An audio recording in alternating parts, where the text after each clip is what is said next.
கல்லூரி மாணவர்களிடையே விவசாயத்தின் மீதான ஆர்வத்தை தூண்டும் வகையில் நாமக்கல்லில் நடைபெற்ற வேளாண் கண்காட்சி பற்றிய ஒரு செய்தி தொகுப்பை பார்க்கலாம்.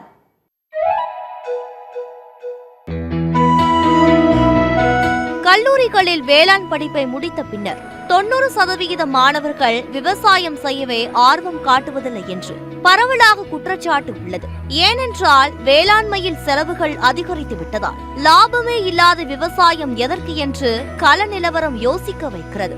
இந்த கள நிலவரத்தை மாற்றியமைத்து விவசாயத்தின் மீது மாணவர்களுக்கு ஆர்வத்தை அதிகரிக்கும் நோக்கில் நாமக்கல்லில் பசுமை கருத்தரங்கம் மற்றும் வேளாண் கண்காட்சி நடைபெற்றது. வேளாண் தொழில்நுட்பங்கள், பயிர் வளர்ப்பு முறைகள், இயந்திரங்கள், பண்ணை பராமரிப்பு, உணவு பதப்படுத்துதல் உள்ளிட்டவை குறித்து மாணவர்களுக்கு தெரியப்படுத்தப்பட்டது.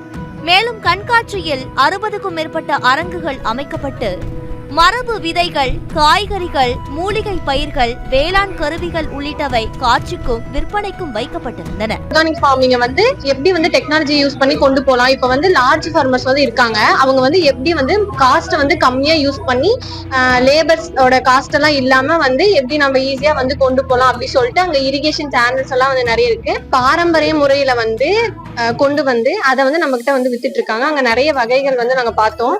அதுவும் இல்லாம ஒவ்வொரு இப்ப தக்காளினா அதுல கிட்டத்தட்ட 10 அதுக்கு மேற்பட்ட வகைகள் இங்க நிறைய இருக்கு. புது எக்ஸ்பீரியன்ஸ் தான் ஆக்சுவலி. இப்ப நாங்க ஃபைனல் முடிச்சுட்டு போகும்போது எங்களுக்கும் ஒரு ஆண்டர்பிரினர் ஆகணும் அப்படின்றது இது தூண்டுது. ஸ்டார்டிங் என்ன பார்த்தோம்னா ஒரு ஆர்கிடெக்சர் பார்த்தோம். நம்ம ஏதாவது பிசினஸ் பண்ணோம்னா எப்படி கன்ஸ்ட்ரக்ட் பண்ணுவாங்க. செகண்ட் ஐஓடில இருந்து பார்த்தோம். டெக்னாலஜி யூஸ் பண்ணி ஆர்கானிக் ஃபார்மிங் எப்படி எல்லாம் பண்ணலாம் அப்படின்னு ஒரு இது பார்த்தோம். அப்புறம் நிறைய சீட்ஸ், ஆர்கானிக்கான சீட்ஸ், வெஜிடபிள்ஸ் அந்த மாதிரி எல்லாத்துக்கும் பார்த்தோம். அப்புறம் நிறைய இரிகேஷன் சேனல்லாம் எப்படி கண்ட்ரோல் பண்றது ஒரு ஆப்லாம் சொன்னாங்க. இப்போ நாங்க நிறைய பார்த்தோம். இது எங்களுக்கு யூஸ்ஃபுல்லா இருக்கும். இது மாதிரி நாங்களும் இனிமே ஃபியூச்சர்ல அக்ரி பிசினஸ் எல்லாம் பண்ணலாம், இந்த மாதிரி எல்லாம் ஃபார்மிங் பண்ணலாம் அப்படின்னு ஒரு பண்றதுக்கு ஐடியாஸ் நிறைய கிடைச்சது. ரொம்ப யூஸ்ஃபுல்லா இருந்துச்சு. கண்காட்சியில் சிறப்பம்சமாக முரசு, பறை, தப்பட்டை, தப்பு, கொம்பு, மத்தளம், பேரிகை, திமிலை, நாதஸ்வரம், தவில், உருமி, பம்பை, தமுக்கு, மிருதங்கம், எக்காலம், சங்கு, மகுடி, யாழ் உள்ளிட்ட பாரம்பரிய இசைக்கருவிகள் காட்சிப்படுத்தப்பட்டிருந்தன. இதனை கண்டு மாணவர்கள் பிரமிப்பு அடைந்தனர். தமிழர் பண்பாடு சார்ந்த நிறைய கருவிகள், நிறைய வேளாண் சம்பந்தப்பட்ட பொருட்கள்லாம் அங்க வச்சிருக்காங்க. அதுவும் இந்த இசை கருவிகள்லாம் வச்சிருக்காங்க. அதெல்லாம் ரொம்ப வியப்பூட்டும் வகையில இருந்துச்சு. நாங்க இப்பதான் முதல் தடவை இந்த மாதிரி கருவிலாம் தமிழர் மரபுல இருந்துச்சு அப்படிங்கிறத பார்த்து நாங்க நிறைய தெரிஞ்சுக்கிட்டோம். நாங்க படிக்கிறது இல்லாம சயின்டிபிக்கலா நாங்க நிறைய பார்த்து தெரிஞ்சுக்கிட்டோம். அறிவியல் விஞ்ஞானிகளோட கலந்துரையாடணும். நிறைய விஷயங்கள் சிலபஸ்ல இருக்கிறது இல்லாம நாங்க எக்ஸ்ட்ரா இங்க படிச்சு நிறைய தெரிஞ்சுக்கிட்டோம். இது இந்த கருத்தரங்கம் எங்களுக்கு ரொம்ப பயனுள்ளதா இருந்துச்சு. இந்த பசுமை கருத்தரங்கில் விளைச்சல் அதிகரிக்கவும், விற்பனை வாய்ப்புகளை கண்டறியவும், விரிவான தொழில்நுட்ப தகவல்கள் பற்றி மாணவர்களுக்கு விளக்கம் அளிக்கப்பட்டது. அரிய வகை மூலிகை செடிகள் மேற்கு தொடர்ச்சி மலைகளிலிருந்து சேகரித்து இங்கு காட்சிப்படுத்தப்பட்டிருக்கிறது.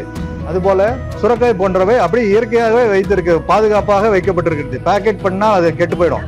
அதனால அது அப்படியே இயற்கையாக சுரக்காய் வடிவத்தில் சுரக்காயாகவே வைத்திருக்கிறார்கள்.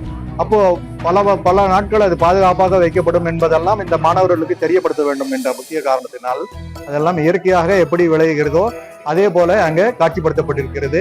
இந்த விதைகள் பல வருடங்கள் ஆனாலும் கெட்டு போகாத வகையில் இருக்கும். பாடத்திட்டத்தில் படித்ததை நேரடியாக பார்த்து தெரிந்து கொள்வதற்கு ஒரு வாய்ப்பாக அமைந்த இந்த கண்காட்சி எதிர்காலத்தில் இயற்கை விவசாயம் செய்வதற்கான ஆர்வத்தை தூண்டியிருப்பதாக மாணவர்கள் தெரிவித்தனர். சத்தியம் செய்திகளுக்காக நாமக்கல் மாவட்ட செய்தியாளர் காதர் பாஷாவுடன் ஃப்ரைடே ஃபார் ஃபார்மர்ஸ் இயக்கம்.